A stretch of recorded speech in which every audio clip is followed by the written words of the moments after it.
We're back. Dun dun dun. Oh, That snap. wasn't quite as like Oh, dramatic as I intended yeah. it to be. I was trying to like channel my inner like what's his name? Vincent Price. Like Mm. darkness falls across the Yes. land. Yay, there are people. I Hi, know people. there's people because people were like, Yay. look, people were telling us on the page, like, when the hell is Bariatric Foodie Live Mm-hmm. coming back? That's the thing is, we didn't know, guys. We didn't know that you loved us this much. I, Mm-mm. I feel very heartened by this whole thing because, Exactly. not that I didn't think anybody hated us. I know, especially you didn't hate Shannon. Y'all might have hated me, but that's a whole other conversation. But I know y'all didn't hate Shannon, but there's like that. Oh, I didn't know you liked me that They much. like me. They really, really Yay! like me. Okay, Yes. so we're back. Um, Yes. Woo. we we had a hiatus. We took a little break. We took a little Mm-hmm. pause for the cause. And Mm-hmm. well, before I get into because my update, my update is a little involved. Shannon, what has been going on with you? Because people don't understand that we're not in the same town. And then Shannon Mm-mm. has her thing, I have my thing. We talk like every day. We like text Mm-hmm. each other random things like every single day on Facebook. But Yes. it's only really on Bariatric Foodie Live where we're like face to face, voice to voice. So this is the first Mm-hmm. time I'm seeing your lips move in quite a few weeks. Yes. What is going on in life with you right now, Shannon? I've been incredibly busy. I've been working an awful lot, way more than I ever expected to be working at my day job, like working a lot. So that's been crazy. And my kids are on summer vacation, so they want to be doing all the things and in the pool and being outside. We do campfires all the time, and it's just like, so we're incredibly busy, but sticking pretty close to home for right now until OAC. So yeah. Ah, sucky. Mm, Uh, okay, mhm. so for my update, okay, so where do I start? Most of you guys know, like I don't never know where to start the story because most of Mhm. you know, but you don't know. Okay, so the reason why we even did a hiatus, just in case you're new, just in case you are brand new to Bariatric Foodie Live, we had gone a couple years with doing almost every week of Yeah. this live show, and we took a hiatus because my wonderful boyfriend who I goes by the name of Jay. He has a whole other like rest of his name, but I'm very big about privacy. So like on the blog, I don't use my children's actual names, and I don't use his Mhm. actual full name because he's not on Facebook. So not that we're secretly like spies or anything, but whatever. So so he underwent a double transplant.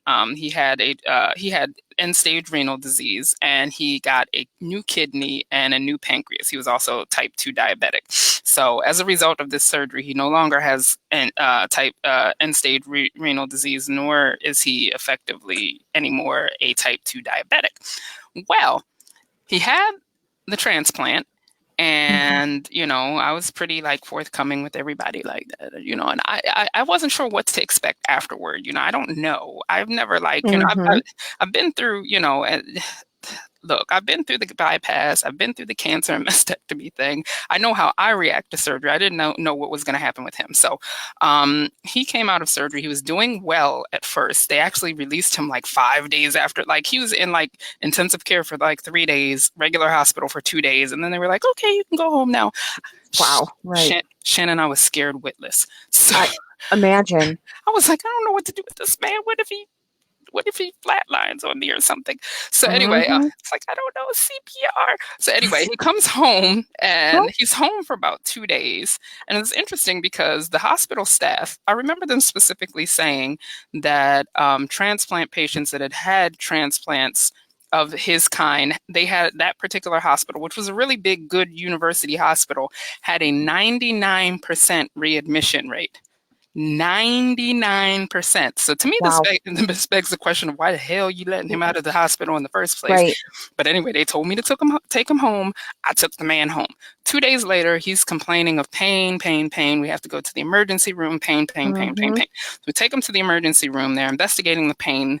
And as they're investigating the pain, they realize that he's starting to develop some sort of infection. So they readmit him. So Mm-hmm. now he's part of the 99%, y'all. So, Mm-hmm. and so he was, he stayed in the hospital an additional week before they sent him home again. Now, the first time he came out of the hospital, he was trying to be like Mr. Independent, like Mm-hmm. Shannon. I don't know if you remember me telling you this, but they released him from that. You know how when they release you from the hospital, you like they push you out in a little wheelchair. Mm-hmm. He didn't want the wheelchair. He wanted to walk out on his own. Mm-hmm. So the hospital Mm-hmm. staff reluctantly Strike was one. like, okay, because you have somebody with you, we'll let this fly. But then the man is going to walk past the elevator and want to go down the steps. We are on the eighth Sir. floor of the hospital. I was like, sir, if you do not get on that elevator, I'm going to Mm-hmm. kick you in your new pancreas. Anyway, Yes. y'all don't judge me. I wasn't gonna kick the man in his pancreas, but look, it was a moment. So anyway, I get him to take the elevator. So the first time he's like all trying to, Mr. Energizer Bunny. Like we get Mm. home, we live on a hill. He's like walking up and down the hill. I'm like, you just Oh, had like a transplant 6 days ago. Please stop. I'm like yes. begging him. He's like, no, they told Cease. me I have to walk. I was like, yeah, but they didn't mean walk up a hill. Yeah. I'm Cease pretty and sure that desist. that's not what they meant. Yeah. So, but then the second time around, I'm not sure if going back to the hospital humbled him or, but something clearly changed for him. But Yeah. interestingly enough, he used to have hypertension. Now he has hypotension. So his blood pressure will Mm-hmm. drop when he's going from laying to sitting, sitting to Mm-hmm. standing. And so, and his energy is just off. And so the doctor was like, yeah, this is the longer, harder. He's like, you probably did feel great because your body had working organs, and now, Mm-hmm. and then your body was like, oh crap, we've just been through a lot. So I was like, okay, we're good. Mm-hmm. So that is to say, he's behaving now. We have settled Mm-hmm. into a new normal. I think the big weird thing is now that he has his blood pressure is low. They've actually told him to eat more salt, which Mm-hmm. you tell somebody who's been on it, like I don't know how many of you guys, and chime in here if you know people who are kidney patients. People who are kidney patients, there's so many things they can't have most cheese. They can't Yep. have, like, you can't eat too much sodium. You can't eat things like most lunch meats because of what's in it. There's like this whole list. There was like, I was afraid to cook for the man. I was like, I'm going to kill you with my cooking. But so now he can eat all of these things. Plus, he's allowed to eat salt, which he was on a very salt restricted diet.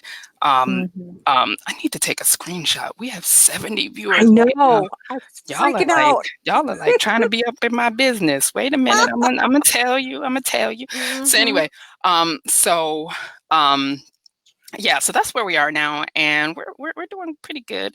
So Yeah, it that is, actually worked out. It worked out pretty well for me too, because then my mom was in the hospital and she's still recovering, and so that kind of opened up my Thursdays, so I could go and see her, and we had, so we both had like I know some I was like fangs. holding like a virtual vigil. We, Is your mom on here?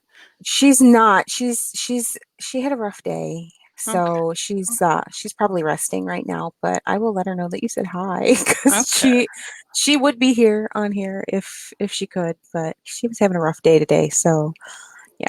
okay. But, Well, the only but yes, we this was a weird, it's a weird little time, but we're a back. weird time, but we're back We're back. and we're Okay. excited. So, only other announcements I have are that we are on our countdown to Tampa, to OAC convention. And if you are new to the Foodie Nation, OAC is the Obesity Action Coalition. It is a member organization committed to improving the lives of people living with obesity. And every year they have a convention in a different city. And this Mhm. last year was in Denver, and me and Shannon had a fabulous time going to the weed store. This year, You made that sound way worse than it actually was. Thank you. I loved the weed store. It was great. It Hmm. was awesome. There was so much weed. Anyway, so this year it's in Tampa, Florida.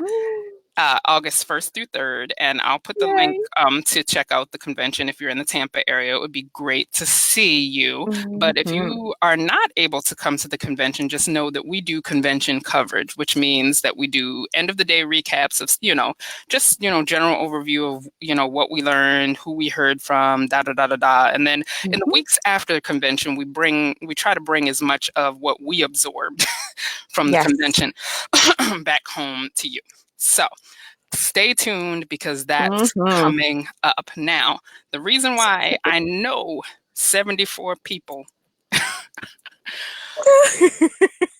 are on this broadcast is because We they're should have like, a secret. We should have a secret every Thursday. I know. Well, girl, I have a lot of Secret secrets, but every. I don't know if the Foodie Yeah, I Nation don't is want to. ready for all of these Yeah, secrets. you might So, not. That's child, maybe that's not such a good idea. I'm gonna be like, Mm, Nikki, let's maybe. rethink that. We'll rethink.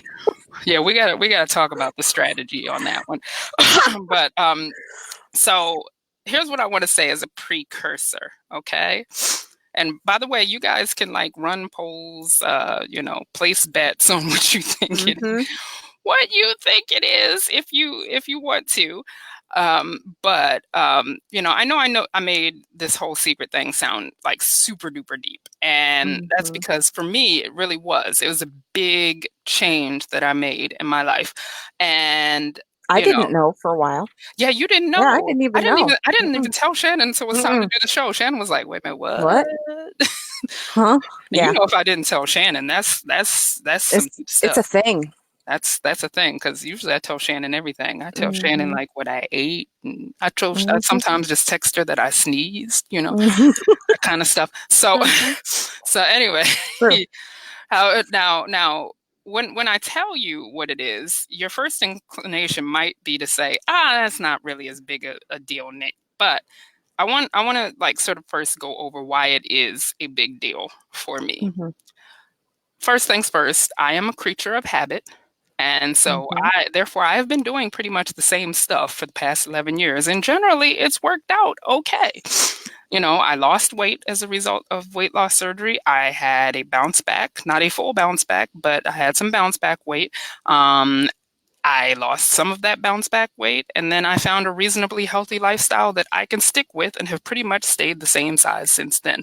Well, no, not this dress. I have another dress that's exactly like this, which I've had since like my second or third year post-op, but I'm still wearing summer clothes from years 1 and 2 post-op. So Hmm. I've been like more or less the same size ever since. And I've been happy and okay with that. So for me, any kind of major shift in my life, because if you know me, change is like the thing that I hate the most. Hmm. I hate Hmm. things that's why things changed in my life with this transplant and I shut everything else in my life down. I couldn't deal. So Okay. true. So, Uh-huh. change is a pretty big deal to me. But secondly, this was one of those things where I had no idea, absolutely zero idea where the thinking in the weight loss community is on this. And I don't Hmm. hear about it talked a lot No. in the Mm-mm. group. And so I was like, I don't know what weight loss surgery folks think of this. Now, don't get me wrong. I am not the Mhm. type of person to base my life decisions over what people think that I should do or what judgment I'll receive, Mhm. as a result. Anybody who knows me should know that I jump in. I walk to the beat of my own drummer, and I Mm. pretty much always have. Mhm. But I do recognize that the fact that because I live my post-op life as publicly as I do, that sort of carries a level of responsibility, if you will. So I don't want to, be all, yakety yak and, influencing people to do something that they either shouldn't do, weren't ready to do, didn't have enough information to do. Because I've had that actually happen, and that's not me bragging, but I've had, oh, I tried this, and then next thing you know, I get an email from 5 people like, I tried it too, and it's like, you didn't even Mhm. didn't Yep. even look it up. So yeah, Mhm. so it's like, You and can I ask your doctor. and that's just Mhm. like an offset of somebody who does what you and I do is like we're out there, we talk about Yep. things, and I think it speaks a lot to the level of trust that people have in the Foodie Nation for the Mhm. things that we say, that they're willing to try something. But this was one of those things where I did not want you trying it at home. So Mhm.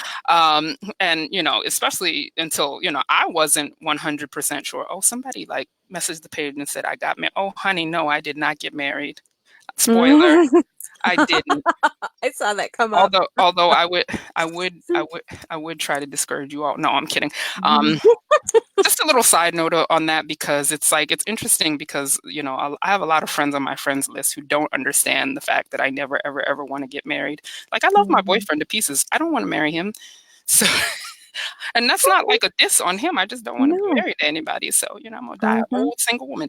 So yeah, so they try to like convince me that I really do want to get married. I just don't know what I want. I'm like, okay, whatever. Uh-huh. So no, it is not that. Nah, I did Mm-mm. not get married. I am still Nope. Nikki Massey in every sense of the word. Nikki Massey till I die. So any- anyway, so anyway, I didn't want I didn't want to like yank, run off at the mouth about something that I wasn't 100% sure of. Plus, like I said, I didn't know if this was a realm where I was going to face a bunch of pushback or judgment. And for me to get a good sense of something, if something is right for me, I need to just like do it. Do it. Mhm. Okay, just like do it. Um, Mhm. and so for me, that's a big deal. So this is why this is a big deal. So, are you ready for us to have this conversation, Shannon? I'm ready. You're Let's ready? do it. Okay. I'm a Mhm. little bit behind schedule because I rambled. So let me let Yeah, me it's let me cool. just no, I'm kidding. It's gonna be absolutely fine. But so the big secret that I have been keeping is that since the beginning of May, even before the time that my boyfriend had his transplant, I began adopting a style of eating that you may have heard of called intermittent fasting. And we had a guess. We had a Yep. guesser who came up with that. Indira? Yes. Yes. Somebody guessed it. Somebody guessed it. Quick poll, and you can just answer yes or no. How many of you are familiar with that term? We're going to get into what that term means, but how many of you right off the bat are familiar with that term? Yes or no? And I think my internet might be wonky because my lips don't match my voice. Hmm. Oh God, somebody said a sex change. Dear Lord, people. Like, I mean, look, there's nothing wrong. I am all for Mhm. everybody. I love everybody. LGBTQIA plus 7, whatever. But yeah, no, that wasn't it. I like. Mhm. I feel like Mhm. I was meant to be a girl, and I am a girl. So, um, let's see. So, some people are saying no, some people are saying yes. So let's It's a just lot of take a yes. minute Mhm. to talk about this right quick. Okay, so what Mhm. is intermittent fasting? First things first, guys. All humans on some level fast. You know how I know Mhm. this? Because we sleep. And Mhm. sleeping, well, some of you guys are only like sleeping like 2 or 3 hours a night, but we'll talk about that. I sleep 8 hours a night, but during that 8 hours, I am essentially, did I say essentially? Essentially, Essential. I made up a word. Essentially fasting.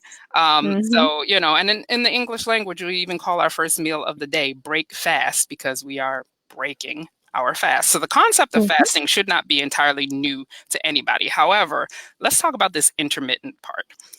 Intermittent fasting is basically, in my estimation, a fancy way of saying that there's a consistent and prolonged period of time during each day where you do not eat, and there is a consistent but shorter period of time during every day when you do eat. So let me Mhm. let me break that down a little bit. When I say consistent, I mean that with intermittent fasting, usually you set up, two periods of time: a fasting window and a feeding window.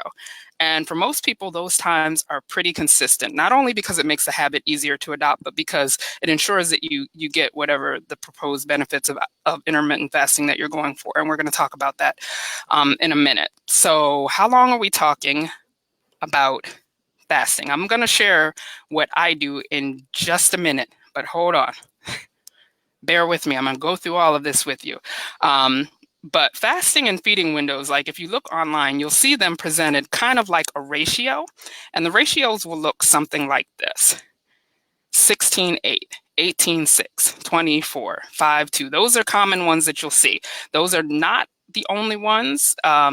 People do a lot of different things. They choose what's right for them. But those are some common ones that you're going to see. The first number in that would be the fasting window. The second number there would be the feeding window.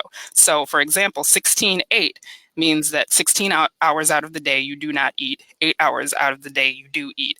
Same for 18:6, 20, and 24. 5:2 is a little bit different, and I don't know that many people who do 5:2, but generally that means that 5 days out of the week, folks eat throughout the day normally, or as whenever they want to throughout those Mm-hmm. 5 days, and then there's 2 days of the week, usually from what I've seen, non-consecutively, that they don't eat. So like maybe, you know, on Saturday night you stop eating at dinner time and then you don't eat again until dinner time on Sunday night or whatever.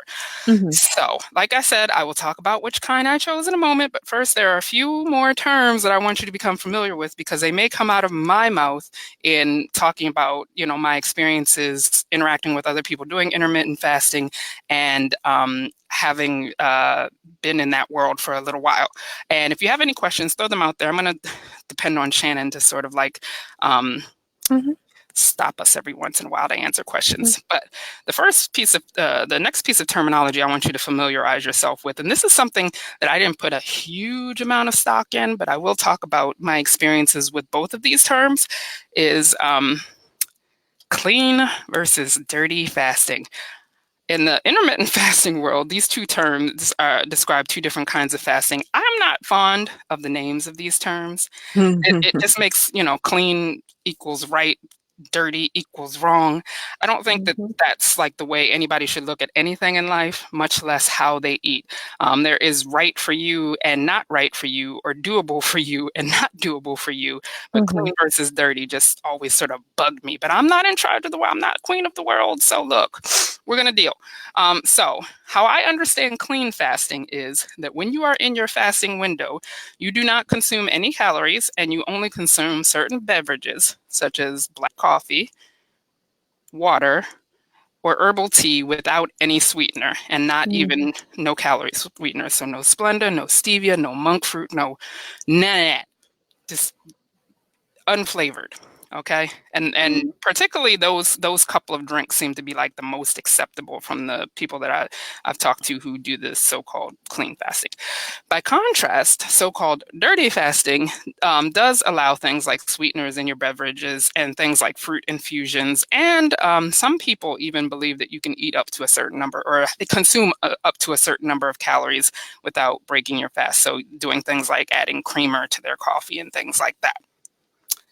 I'm not here to debate what's right, what's wrong. All I'm saying is this is how I came to understand what this was in the community. However, Mm-hmm. we're going to talk in a minute again. I'm reminding you, I'm going to tell you what I did, okay? The last term I want you to understand, and I'm not going to talk about this too much, but the word might come out of your mouth, and insofar as it's a funny word and people might be like, what? I'm going to try my best to describe this concept, which is autophagy. And the distinction between dirty and clean fasting, in my estimation, lies in the concept of autophagy. And like I said, I'm not going to go too far down this rabbit hole because it's deeply scientific. I'm not 100% sure of the legitimacy of it all or my confidence in my ability to convey it correctly. But if you look up the term autophagy on Dr. Google, here is the definition that Dr. Google is going to give you back. And this pretty much agrees with what my understanding is from having talked about it and read a few articles on it. Autophagy is the consumption of the body's own tissue as a metabolic process occurring in starvation and certain diseases. Mm-hmm. That sounds scary as hell, doesn't it? Yes, it does. It's like you're in Yes. the flesh-eating Yes. bacteria. So Mm-hmm. anyway, but many in the intermittent fasting world believe that autophagy could address a myriad of health issues, including, you know, certain diseases. Some folks believe it slows the effects of aging. There's a lot of different beliefs around autophagy. Like I said, I'm not a scientist. I have not researched this enough to say, you know, 100% Mm-hmm. yes or no. But the one thing believed, the important thing here, the crux of this thing in here is the one thing believed to interrupt autophagy is insulin. So here's where things get a little confusing for me. The reason that people who do clean fasting say that because say they do so because consuming even no calorie sweeteners, they believe, can trigger an insulin response in the body, which can then interrupt Mhm. autophagy. So it's like you do a sweetener, your body releases some insulin, and your autophagy is all messed up. So like I said, that's as far down that rabbit hole as I'm going because I'm not gonna be up here Mhm. conveying things wrong and have everybody shooting daggers at me. So, like, no, honestly. So Yeah. anyway, Oh, yeah. like I said, I'm not well versed in that, but that's the understanding I've gotten hanging out in the IF community, watching the videos, reading literature. I'll give you a few links at the end of the show. Mhm. But what we're gonna do next, and the 10 people who left the broadcast are going to be really sorry they did. We have 118 comments, y'all, 60 No. reactions. Y'all need to be like this vocal on every show. Mhm. Hmm. Mhm. Anyway, Mhm. so next I'm going to bring in my little IF tribe. See, what I didn't tell you about today's show is actually that it's going to be a panel of sorts because I have two foodies who are going to come on in a moment and we're going to have a conversation. Shannon's going to moderate it, and we're going to have Mhm. a conversation about intermittent fasting, whereby I'm going to tell you my experience, how my experience has gone thus far, and they will too. But why these two foodies? One of them, Missy, is in our group, and she is actually the person that I actually first learned the term intermittent fasting from. I've heard of fasting, like, I have friends who are Muslim who do Ramadan and all that good stuff, but I had never heard the term intermittent fasting until she used it. And then I started asking her questions. And then when I considered doing it for myself, I asked her a lot of questions about resources and things like that. And she gave me like a ton of, that's what I loved about Missy. Missy was not like trying to proselytize. She was like, here, just go look up all this stuff, girl. Just go read it, watch this video, do what you want to do, but here's the resources. So I Mhm. appreciate We that. Speaks to how I am as a person. I don't want anybody Yeah. telling me what to do. Just give me the resources and go about your business. So, and then the other person, Blanche, is, she's a really good friend of mine and a confidant. And so when I told her that I was doing this, she actually offered to do it with me. And not only, to give it a try herself, but to also Mhm. sort of be my person. Um, mostly because I didn't know how many weight loss surgery people are in the intermittent fasting community, nor did I Right. know how the intermittent fasting community responds to weight loss surgery. There are some communities that are friendly towards us. There are some that aren't. I know, like, I am go to and I'm a part of Overeaters Anonymous, and they can skew really mean to weight loss surgery people. So I don't always share that when I Mhm. participate in OA. So it's like when you come into a community like that and you don't know how they respond to weight loss surgery, it's it can be weird. But I had a person. I was like, yay, I have a person. So Mhm. uh, so it was really helpful to me. Plus, I wanted you guys to get more than just my experience. You'll hear that, each of us sort of comes to this from a slightly different place. So I just want you guys to keep your critical ears on. Don't take anything that any of us says for the gospel truth, because you should, always do your own research, talk to your own people. But that brings me to my last point before I bring on our guests. So, oh, I didn't make a subtitle for this. Okay, so my last point before I bring on our guests is that you need to definitely not that this is, I was originally going to put a subtitle. I know why I didn't, was who this is not for. And I can't say who this is not for because I'm not a medical Mhm. professional. However, I would say if you are a newbie weight loss surgery patient, you need to stick to your surgical plan. You are Right. healing, you are adjusting to a new lifestyle. I know it can be tempting to do different things if you stall or whatever. No, stick with your plan. And everybody Mhm. else, you need to, and when I say do your research, that includes, like, I honestly believe you should consult your medical team. So as you are listening, consider this your opportunity to get some more information on something you don't know that much about. However, do not take me doing anything, Blanche doing anything, Missy doing anything to say that you should do anything, because that's not what we're here for today. We're here to start the Mhm. conversation and to share our experiences. So, with that, I'm going to try and be really technological. Oh my gosh. Okay, let's see how this goes. Okay, first we're going to add Blanche. We're going to make sure we can hear Blanche first before we bring on Missy. Blanche, can we hear you? I'm here. Oh, gosh, you're here. You can hear us? I can hear you. Yay! Okay, one more to go. One down, one to go, and then here's Missy. All right, let's see. I don't even know how to... we turned it real... Hello. What do I have an echo? Yeah, there's an echo. That didn't happen until I brought you on, Missy. Oh, wait a minute. And it went away when I muted Missy. Oh, that is weird. Okay, Missy, we're just going to like keep you muted until, because Shannon's going to moderate the conversation. And so I'm committed to only speaking when I'm asked to speak. So she's going to like alternate who gets what questions first or whatever. So I'm just going to unmute you when she calls on you. Is that cool? Just do a big okay, there you go. Thumbs up, girl. Cool. All right. So Shannon, hit it. You are in charge of this conversation. All right. So let's go with Blanche. Oh wait, no, we're not gonna go Blanche. Wait, on Blanche. Let's unmute Missy and say, why did you decide to try intermittent fasting? What was your goal, going in? Oh, sorry, I unmuted her too fast. Hold on. Yes. Nobody else talk while Missy is talking. Okay. Am I okay? Okay. I had kind of recommitted myself to getting down to my goal weight. And I had done other things, you know, the chicken and broccoli and macros and really involved. And I stumbled upon it, actually.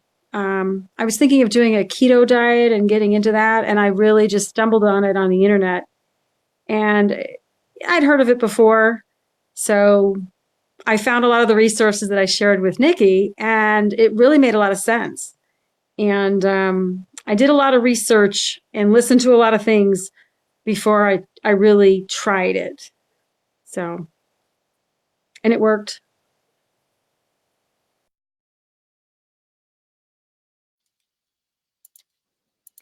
Oh, this sound thing is trippy. Anyway, so someone suggested maybe Missy turn down her volume just a little bit. That might help. So you know what? Actually, I think it's like some phones you have to have headphones, and some. Oh yeah, that's true. I think that might be because the sound is coming out of your phone and then going back. But Blanche doesn't. Do you have headphones on, Blanche? No. Oh well, I don't know. Look, Missy's phone. Look, Missy's phone don't. Special case. Okay, so I wanted to ask you why you decided to try. Who, me? The fasting. Yeah, you. Oh, me. Okay. You. Okay, so why did I decide to try the fasting? Okay, so it's interesting because I got comfortable in like sort of my pattern of eating, but it wasn't necessarily, I got to a point where like my body was just not feeling great. And it wasn't necessarily the content of the food I was eating. There was just something off. And I wasn't exactly sure what it was, but I knew that like when Missy first started talking about intermittent fasting, it sort of stayed in the back of my mind because I noticed that the times that I tend to feel best are when I actually allow food to fully digest in my system. And so I said, you know, but my first thought when she started talking about it and I started asking her questions, I could never do that. I'm just way too food obsessed. And so it was like, you know, sort of this thing of like me wanting to see if it was even possible.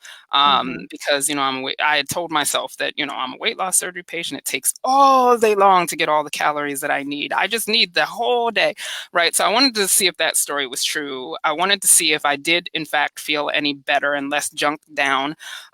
And I wanted to mention the fact, also slip in the fact that I did consult both my primary care physician and my dietitian before I started doing this. My primary care physician was like, hell yeah, right? He was like a big fan. Like he's like Dr. Jason Fung fanboy. That's the author of a book on the subject that we'll talk about in a minute. But yeah, so they were both super duper supportive. My dietitian was like, you know, maybe let's just work together to make sure you're eating enough and getting enough protein. But smart. Aside from that, because, you know, I got the good measures dietitians.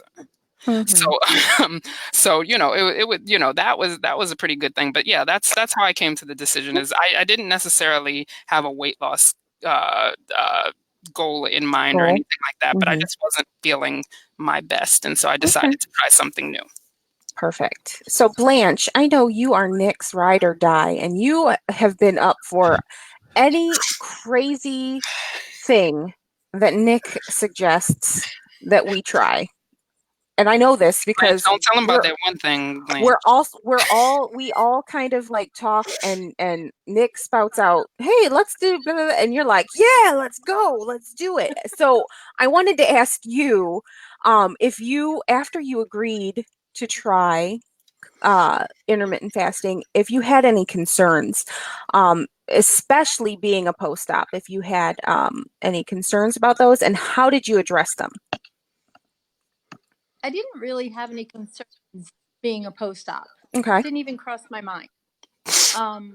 About the only thing I was concerned with is I wanted to support Nikki, but I also wanted to see if I could stop my nighttime binging Okay. because I am a person who will eat until I turn off my light beside my bed. Okay. And so I wanted to see if I could do that. But I really didn't, I wasn't concerned about being a post op trying it because I was Mm-hmm. still going to be eating throughout the day. Certain hours, I couldn't drop down to maybe 4 hours. That wouldn't work for me. But having 8 hours to eat, I didn't have any concerns about getting in my protein and stuff. Excellent. Missy, I know you have kind of been doing this for a little while. So when you started, did you have any concerns? Much the same, did you have any concerns being a post-op? And if you did, how did you address them? Well, I joined a couple of Facebook groups, and they're really nice. And I asked them some questions. One of my concerns was the clean fasting group or whatever you call them. They don't say you should take vitamins or anything, and I absolutely did that. And I have my chewables, and yes, there are calories in them. So that was one concern, and I won't give those up while I fast. And other concerns, I just asked a lot of people in that group, and they were really nice.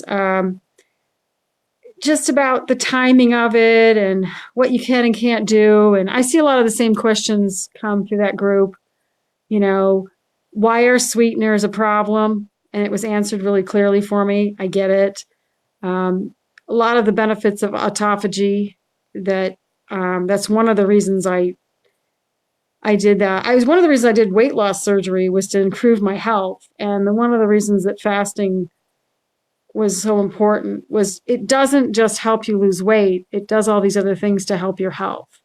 So, you know, and the boards on the Facebook board groups, there are a lot of weight loss patients out there that I have found. They're hiding, but they're there too.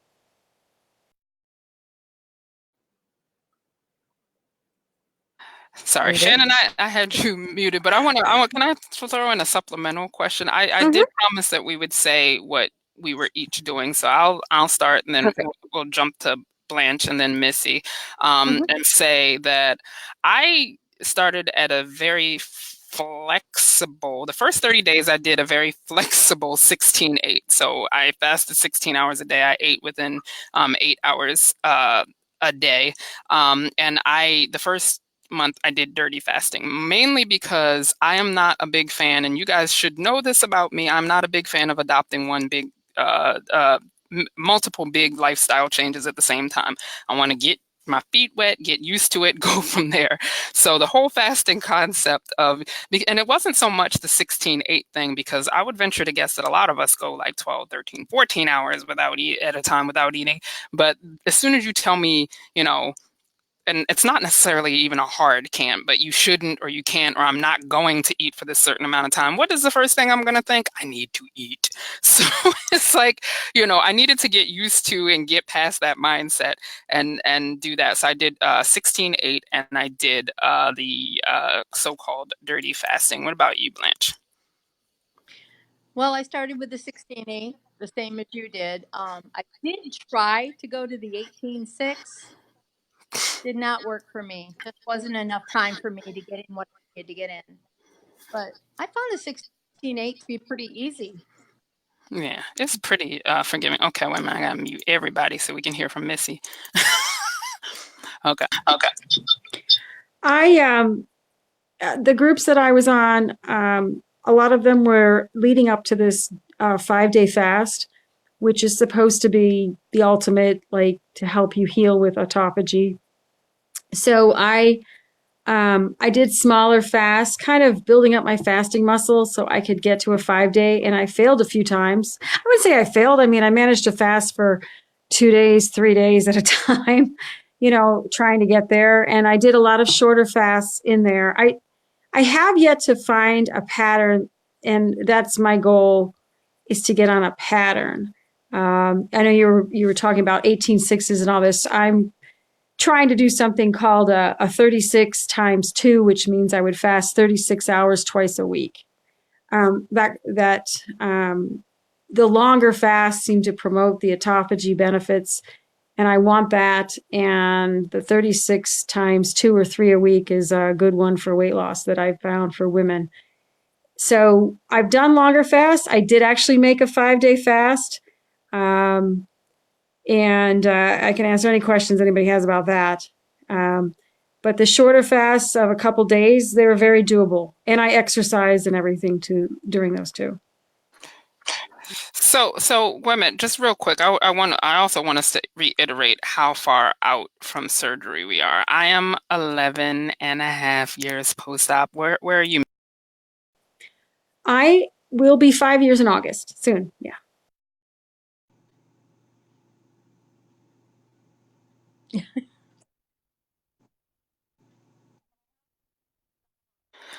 I forgot to unmute myself. I said, "And Blanche." Oh, 14 years. Okay. Back to you, Shannon. All right. Let's see. Okay, let's see. Blanche, thinking about your goal for doing intermittent fasting, do you feel like it worked well for you? Did the things that you were anticipating have happened? Did they happen for you? It worked very well for me, with a couple of exceptions.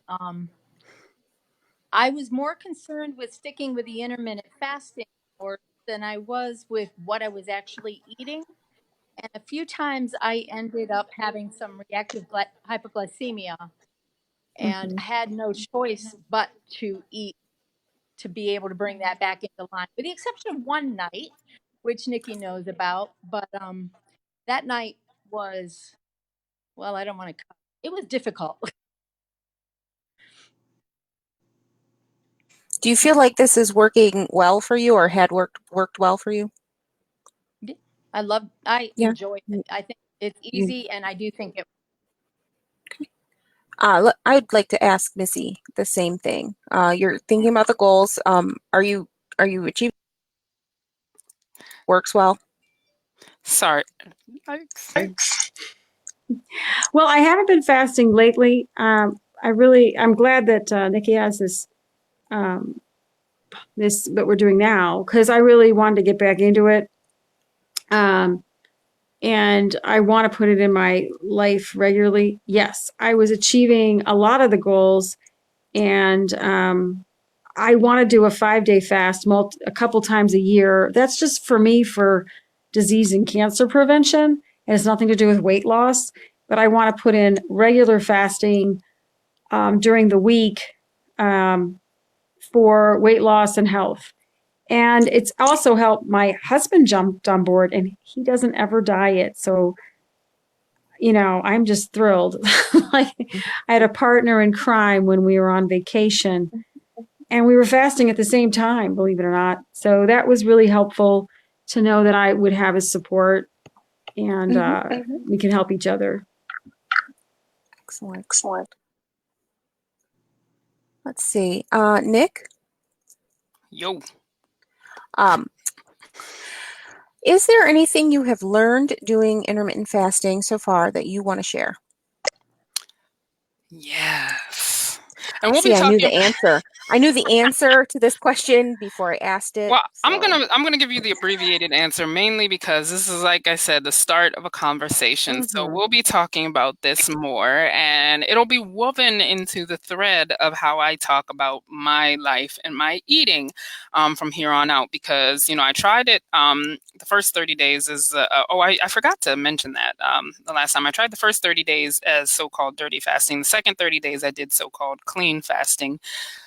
Can I just tell you? Well, first of all, I learned that I would rather put a hot poker in my eye than ever drink black coffee.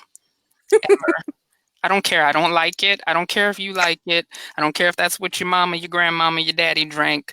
I don't care. I hate black coffee. I don't even like coffee with sweetener and no cream. And here's the thing about me with that, just sidebar, is that I'm not so passionate about coffee that's a deal breaker for me. I don't drink coffee every day, and when I do drink coffee, it's usually not until the afternoon. Coffee is like sort of a stand-in when I want something sweet, like around 3 o'clock in the afternoon. That's my relationship with coffee. I know some of y'all, I see y'all on the internet, and y'all like coffee is life, y'all. Yeah, some of y'all like kind of like crackheads with this coffee. Now, come on now. But but so I learned that about myself. It's like I really didn't like this. I did learn to find things that I like, but I think the biggest thing, and I've always been an advocate about this before IF, and again, I'm not talking about the new newbies, okay? I'm not talking about the new because I don't want you to hurt yourself going off of your surgical plan. So new newbies, and I would say new newbies is anybody within their first year. I'm just gonna like cast a wide blanket there for liability's sake. But I've always believed that the best way, a lot of people talk about how they can't tell head hunger from physical hunger. To me, the best way I could tell head hunger, I learned to tell my head hunger from my physical hunger, was to just stop freaking eating and see what happens. So Mhm. it's interesting because I was doing a lot of mental eating, like eating whatever I wanted to, and da da da da da, and it wasn't necessarily like resulting in massive amounts of weight gain. I came up some, and then in the interest of full disclosure, I came down about 10 pounds during the time that I've been doing intermittent fasting. And no, I did not follow any kind of diet. I did not. A lot of people, like to do intermittent fasting and keto and things like that. I did not change the way I ate. I still had some carbs and a glass of wine here and there, had ice cream a couple times, so I didn't change the way I eat. The only thing I changed was, the times during which I would eat. And my body came down to, for what all intents and purposes is, probably just my set point. Mhm. And so it was very important to me to, just really curb that extra eating. And so now I notice, like this past weekend, I went to North Carolina to a friend with a friend of mine to a concert. And I had said, you know what, I'm giving myself the weekend off of intermittent fasting, which is something you can totally do with intermittent fasting. It's like, it's not like one of those things where, the whole world is going to come crashing down if you need to take a pause for the cause. But I found that I'm much more aware, like of when I am hungry, when I am not. I don't snack a lot since I started IF. It's mostly because I recognize that I'm not hungry. And there's something about that eating when you're hungry that is very fulfilling, but then also there's something very unappealing. And IF sort of amplifies it when you have too much food in your system, when your body is Mhm. working really hard. I think I posted in the group yesterday that there's something called the thermic energy of eating. That's the calories that your body burns processing the food that you put into it. And at the end of my feeding window, I would feel very heavy.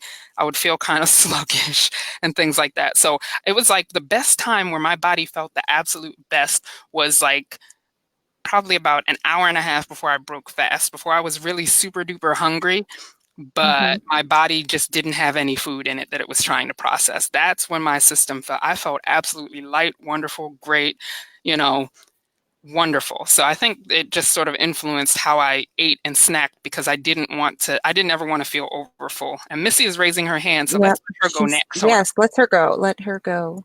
Sure. Just some things that Nikki said made me think about some of my experiences when I first started. I made some mistakes early on. The mistakes I made, I learned for me, for doing multi day fasting, if you go and if you start a low carb, or you don't have to be fully in ketosis or anything like that, but it really helps you not to have cravings, like carb cravings, like the first day you're giving up food. So anybody who's done keto diets before knows that it really helps with your food cravings, and it helps you get into that autophagy stage faster.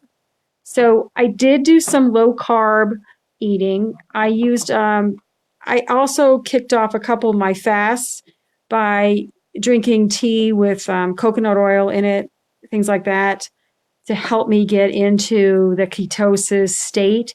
When you fast, you are going to be in ketosis. So if you've ever done a diet like that, you know that you're burning your fat stores. Usually you feel overall like a little more euphoric. You've got, I had some trouble sleeping. I know Blanche says she always has trouble sleeping. Um, I also, it was the middle of the winter and I was freezing all the time, which was great because I get hot flashes, but I was freezing. I had to figure that out. So maybe that's a good thing. But I was constantly cold, which was very unusual for me because I sweat in the middle of the winter. And then other things I learned because I wanted to, I did start working out fasting, and I would say don't ever do that. So if you regularly work out, it's okay. Like I've learned from my groups to kind of keep doing those things, but you have to be smart about it. I had to take, there's three minerals that they always talk about: sodium, potassium, and magnesium. And magnesium, if we could put up something, there's not any just form of magnesium works. So nothing was expensive. I bought, there's a couple different magnesium products. I bought one called Calm. I bought a little shaker of something called New Salt, which is potassium. And I bought pink sea salt, not sea salt, pink Himalayan salt. And I took those regularly, especially before working out. Your minerals deplete, you're drinking a lot of water, whatever. And that was necessary. So those are a couple of things I learned. And then I also learned I got better at it as I went. So my 5-day fast was really hard. I didn't get some of the results that other people talked about, but I think if I keep trying it, it will get much better. Because that's kind of what I'm hearing from the boards that I'm looking at.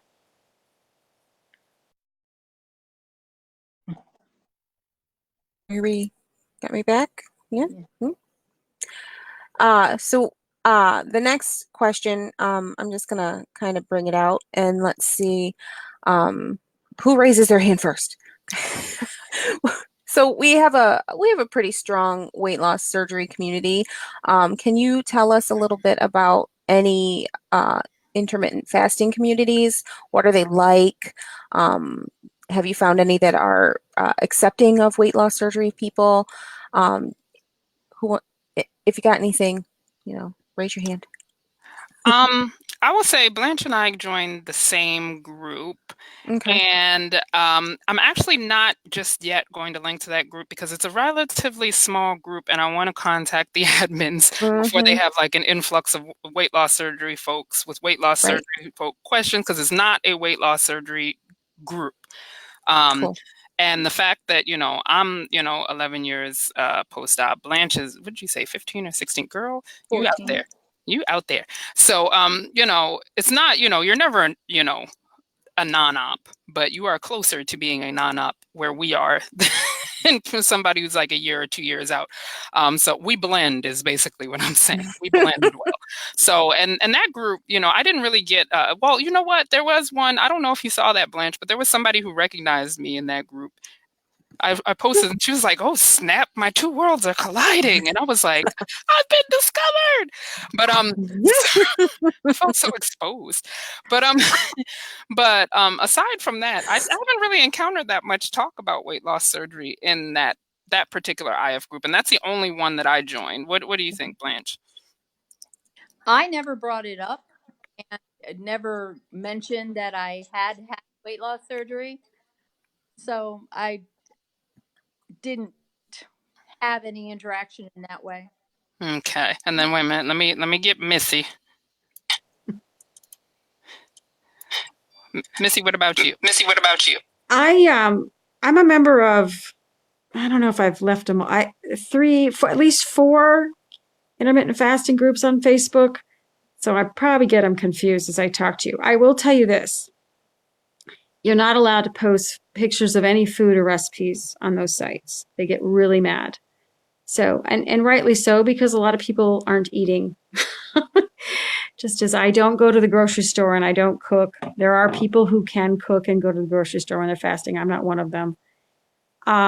If you go on the boards and you ask them a basic question that's probably in their information that they have stored, they will just refer you there. Because a lot of people ask the same question. I'm just starting intermittent fasting, and tell me all about it. They're not going to do that. They want you to go and read. There's a lot of great information, that they've stored on the Facebook pages, on some of the pages and things like that. And they'll just refer you there. They're not mean. I've noticed the administrators have shut down some communications, especially with people claiming, kind of selling things sometimes. So they're careful. But everybody seems nice. I've not come out and said, hey, I'm a weight loss surgery person.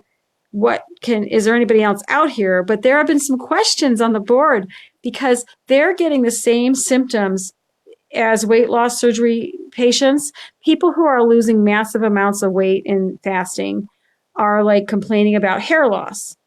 So what I've said to them on the board is, you know what? There's a lot of information on bariatric sites of people who suffer hair loss if you want some information on how to, what to do, and how to get it back.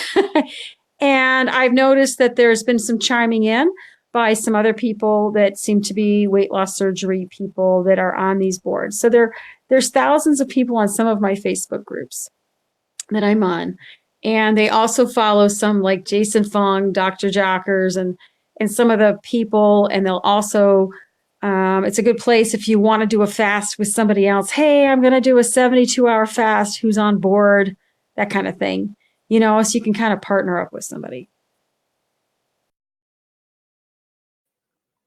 I'll also say that there are a couple of, and Shannon, you are unmuted, by the way. There are a couple of apps that people tend to use. Like if you look up fasting in the App Store, there are some apps. To me, the apps weren't so helpful because really, I guess they are if you're trying to track how many fasts you're doing, or if you're doing a really long fast and you're that type of person who gets really motivated by, something saying, yay, you did it. But, it's basically you push a button when you started your fast, you push a button when you stop the fast, and then it tells you how long you fasted. So that wasn't like, I was like, I know how long I fasted because I felt every minute of it in my hand. So no, I'm kidding. But okay, so I think we probably need to start wrapping things up here. So the first thing I want, really good conversation though. It was a good conversation, really, and guys, hang out for another couple of minutes because I have a couple more things to say. But first, wait a minute, I'm gonna unmute and say thank you to Blanche and thank you to Missy. Thank you guys for being here. I enjoyed it. Bye. Thank you for doing this. Bye. Oh man, that echo. We haven't had an echo like that. I know. Wow, man, it was trippy. So anyway. Okay, so let's see. So a couple things I wanted to say was you probably saw in the comments and you heard Missy mention Dr. Jason Fung. He is a pretty prominent voice in the well cited in the intermittent fasting community. And he wrote a book called The Obesity Code. I'm in the process of reading this book, but this book is like a bunch of pages of yes, because it is a lot of stuff that I have believed and have been saying for years. And I'm like, now you are giving me scientific backup. One of the things that Missy mentioned before, though, was people having massive weight loss and having hair loss. I think I alluded to this in a post in the group very recently that like Dr. Fung says things like, basically one of the arguments that Dr. Fung makes is that, the calorie restriction model, he does not believe works at all. And we're going to do like a show. Once I finish reading the book, I'll go through the finer points of the book and do like a book review. But one of the things he says is the calorie restriction model does not work. And one of the premises of the calorie restriction model is that weight loss is a function of calories in, calories out. But what research tells us, and he cites his sources, he gives you resource after study that says that calories in, calories out is not as straightforward as it seems. When you reduce the number of calories that you eat, you reduce the number of calories that you burn. And like I said in the group the other day, most people's first response is, well, I don't move any less. I still work out. Well, working out and moving are not the only things that your body spends calories on. Your body spends calories on regulating your body temperature. Your body spends calories in preserving things like your hair. And so when you have severe, dramatic reductions in calories, sometimes your body has to slow down those functions, because basically the body runs on the premise of a balanced budget. So if you're not bringing in many calories, it's not trying to burn many calories, and so it will balance out its system. So sometimes you lose your hair, sometimes you feel cold, sometimes, there's a whole host of things that have nothing to do with the amount of exercise that you do that can happen. So this is a good book.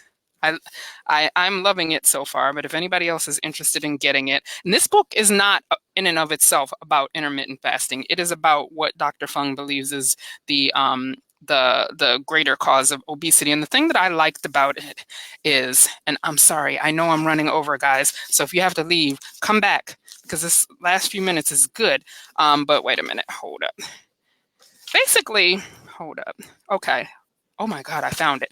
So the thing that really sold me on him, I'm just going to read you something that he said that made a lot of sense to me. He said that, hold up. This is not the page. This is the beginning of this section. Oh, okay. So proximate versus ultimate causes. Excess calories may be the proximate cause of weight gain, but it's not the ultimate cause. What's the difference between proximate and ultimate? The proximate cause is immediately responsible, whereas the ultimate cause is what started the chain of events. So consider alcoholism. What causes alcoholism? The proximate cause is drinking too much alcohol, which is undeniably true, but not particularly useful. The question and the cause here are one and the same, since alcoholism means drinking too much alcohol. Treatment and advice directed against the proximate cause, stop drinking so much alcohol, is not useful. And then he gives some other examples, like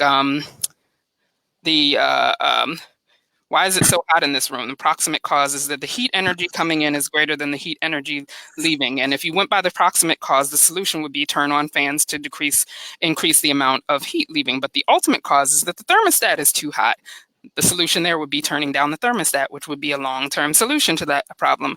Why does a plane crash? The proximate cause would be that there was not enough lift to overcome gravity. Again, absolutely true, but not in any way useful. The ultimate cause might be human error, mechanical fault, and or inclement weather, which would have a totally different cause. So basically his argument is that, eating too many calories is the proximate cause of obesity, but there are other ultimate causes of obesity, and that by and large, the medical community is focused on treating the proximate cause and not the ultimate. Not the ultimate. Yes. So that's as far as I'm going into that book, but that's a little teaser for you. So that's Dr. Jason Fung. But I wanted to leave you in this part of the conversation with a few tips if you want to look into doing intermittent fasting. What I don't want you to do, I saw a couple people here who say that they already do it. If you already do it, I assume that you already went through your due diligence and all of that good stuff. If you have not done it, and this is like sort of got you a little curious, would this be something that's right for me?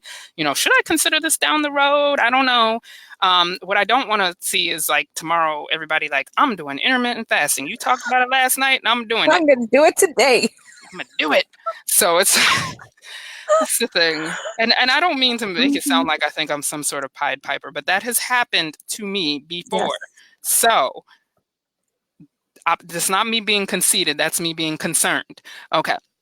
So a few tips if you want to look into intermittent fasting. Tip number 1 would be consult your medical or bariatric. If I haven't said that enough times in this show, dag nabbit, don't be coming and try to sue me because you did something that wasn't good for you and you didn't consult nobody, because I will come back to this show and show you how many times I said that. So, like I said, newbies, don't don't do it. But for those of you who are weight loss surgery dinosaurs like me, at least talk it over with your primary care physician and or your dietitian if you still have one. Make sure it's right for you. Make sure you don't have any extenuating circumstances where they would be concerned for you to do it. Just talk to them, okay? Open up your mouth and talk to them.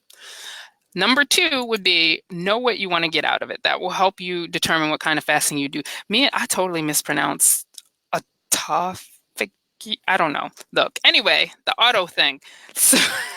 So, if you're looking to get that out of it, like, those sorts of benefits, like it was clear, Missy, her goals in it weren't necessarily weight loss. They might have been partially weight loss, but they weren't necessarily weight loss. She was like more concerned with the long-term health benefits versus somebody who would do it for weight loss and maybe do weight loss and keto or weight loss and clean fasting with keto or whatever. So how you do this largely is determined by what you hope to be the result. There are a lot of people in the group that I was in who were very concerned that they weren't doing clean fasting, but they didn't really care about the benefits that came along with clean fasting right at this point. They just thought they were doing it quote unquote wrong. There isn't really a wrong, there's just a right for you. So know what you want to get out of it. My third tip would be get into the habit of meal planning and food journaling first, especially as weight loss surgery patients. Because me, Blanche, and Missy were talking last night, and Shannon was reminding me that my phone was on mute. And so about it, and Missy had thrown out the question, why would we be any more concerned than the general population about fasting? And that question, actually, I chewed on that last night. And basically, my thought is that the weight loss surgery community, and especially like if you have a DS or an RNY, are more prone to things like nutrient deficiencies. And that's in part, well, y'all need to be taking your vitamins, but then also in part because we're not consuming as much food as other people are. And with RNY and DS, you're not absorbing as much food as other people. So there is sort of a heightened level of caution. I don't know what's right for you. I know that for me, from a personal standpoint of what I know I'm capable of, want to do, and have the desire to do, I'm not fasting for 5 days unless you make me.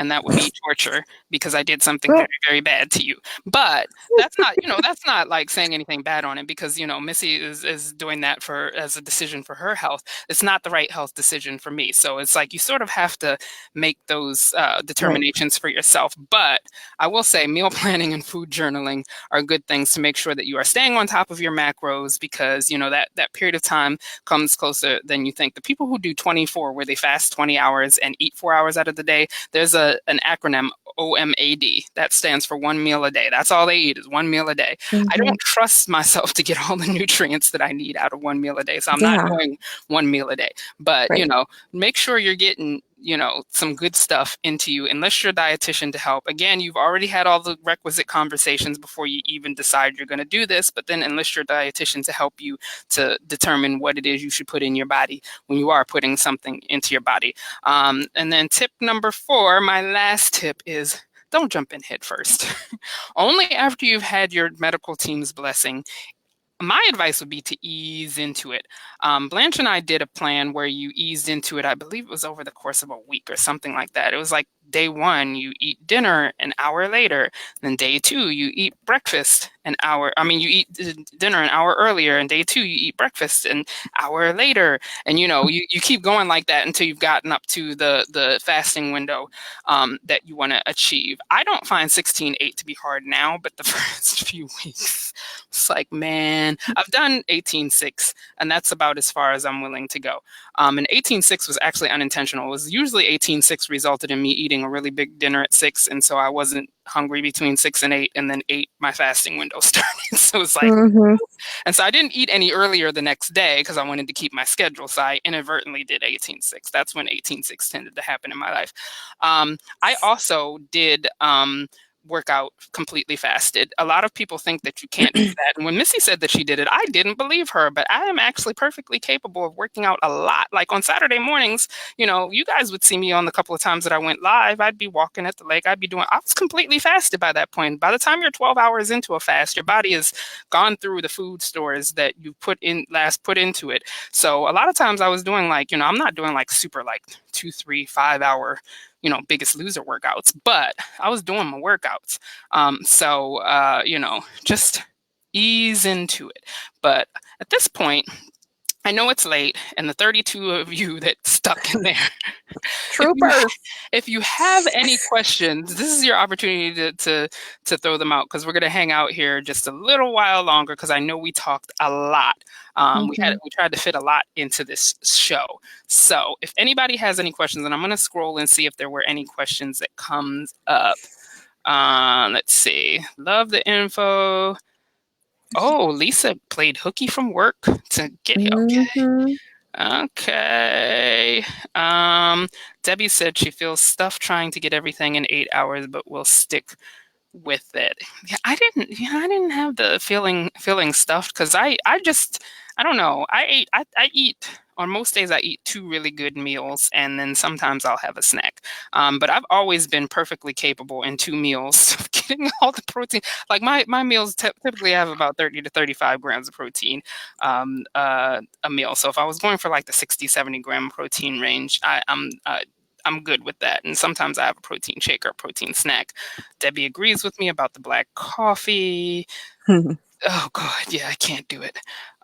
Kathy, we're gonna talk about Kathy. Please come to the show next week, because we're gonna do a Ask Us Anything, and you're gonna come back, and we're gonna talk about that whole you stop taking your vitamins, because I want to hear about that. Not judgment, not judgment. We don't judge. We have no right to judge. However, we are going to talk about that. Let me scroll back up and see. Okay, Melanie, if you have a question, just jump in. Yep, throw it out there. Just throw it out there. We are at that point where you don't even have to ask. Just do it. Just go for it. Melanie said she tends to jump in head first. Don't do that. It's the recipe to giving up, like, very, very fast on intermittent fasting. Because like I said, it's not so much the period of time that you don't eat. It's the fact that you've told yourself that you're not going to eat that automatically makes you want to eat. And interestingly enough, I don't know how many of you follow me on Instagram. It's at Bariatric_Foodie_Nation. I am in the process of trademarking the Bariatric Foodie name, so that the person on Instagram with the name Bariatric Foodie, I can kick them off of it. But if that's you, sorry, but I got to do it. It's a branding thing. But for right now, I'm at Bariatric_Foodie_Nation, and you guys will know that that I also, during the month of May, along with, and I know I just went through this whole spiel about not doing more than one big lifestyle change at a time. However, I also during that month did a gym streak. So I went to the gym every single day in May. And you might recall that at the beginning of this show, I told you that my boyfriend had a double transplant on May the 11th. Yes, even that day I went to the gym. I went to the gym while he was like in the thick of surgery. Like, there was absolutely nothing I could do there but stress out. So I went to the gym and came back, and he was like, fine. But anyway, let's see. I'm wondering if fasting has any benefits for those of us who are battling perimenopause devil. I don't know, and I can, ask around and see about that. But I honestly do not know. I don't know, but I will check for you. Melanie said, I've gotten into bad eating habits. Do I need to fix them before I try this? I feel it will help me get back on track. The back on track. No, that's not how you should be looking at this. Back on track should not be how you should be looking at this. If you go into IF is like, and that's one thing the IF community will tell you very quickly, is it is a lifestyle change. It is not something that you do to fix something or to temporarily do so. Yes, you can temporarily do it if you want to, but it's more of a way of living. You don't have to eat any particular kind of way when you fast. You still get some benefits from fasting based on like just the fact that you are giving your body time to digest and access your fat stores for energy and things like that. However, I would say insofar as eating certain things can trigger hunger, like eating a bunch of simple carbohydrates is going to make you hungry. And if you eat a bunch of simple carbohydrates, like I learned that the hard way. There was one time where I went to a birthday dinner and I ended my fast with the junkiest food possible. I was so hungry when I woke up the next morning. I was like, I am never doing this again. I didn't break my fast early, but it was just torture. I was just like, somebody shoot me in the head. And then also getting sort of your mindset. One of the things I also learned very quickly in terms of fasting is that how you break your fast is very important. I know for me and a lot of people in the group that I'm in, if you break your fast with a big meal, you're gonna go to sleep. Like involuntarily. It's like narcolepsy. It's like you'll finish eating your meal, you're like, oh, that was good. Yes, I'm nice and sad. And that's it. You're just out for like an hour or so. So I had to learn to control myself. Yes, I was hungry. I hadn't eaten in 16 hours. However, have something small. Now I break my fast with the coffee, with the cream, because I refuse to ever do black coffee. But okay, a new Outlook tool in your arsenal. That's the way to that's the spirit. Okay. So, yes. And then Rhonda said she is talking to her prime. That is exactly the right step to take. Okay. So we're going to close this out now because it is now 9:15. But if you have questions, keep asking them in the comments. I will come back through and do them. I'm going to put some links on the show, but I'm actually going to do it tomorrow because of the fact that it's getting kind of late. And I don't know why Baltimore has been off the hook lately with the crime, and I still have to get across town home. So I want to live. Yes, that's good. Good plan. Life. So I'm gonna like log off, get home, but tomorrow I will absolutely come through, answer every question, put the comments in the or the resources in the show notes. But what I want to encourage you guys to do, if you're not already signed up for reminders, we are back. Bariatricfoodie.com/live. Again, bariatricfoodie.com/live. You can sign up to get show reminders for the show. Each week we will email you and tell you on the day of the show what the show is going to be about, and we will give you a link that comes directly to the show so that you don't have to find us. You don't have to go on the page. You don't have to scroll. You don't have to do any of that. You just click the link and you go there. So I would encourage you guys to really, really do that, especially because I'm trying to find a way to sort of have like goodies or contests or something for the people who are in that, email notification. Bam. So that's one thing. The second thing is, as I said, next week is going to be an Ask Us Anything show. So bring your questions, whether it's intermittent fasting, about your vitamins, about your whatever you want to ask a question about. Anything. We may not know the answer, but we can Google. No, we can try. We can try. So I'll make stuff up if you want me to. No, I don't know about that, Shannon. Anyway, I won't. I promise. But anyway, so let me just do one last check. Going once, going twice. Okay, we are out of here. Thank you guys for joining us for our first show back. Thank you for being patient as we took the hiatus, and we will see you next week. Bye. Bye.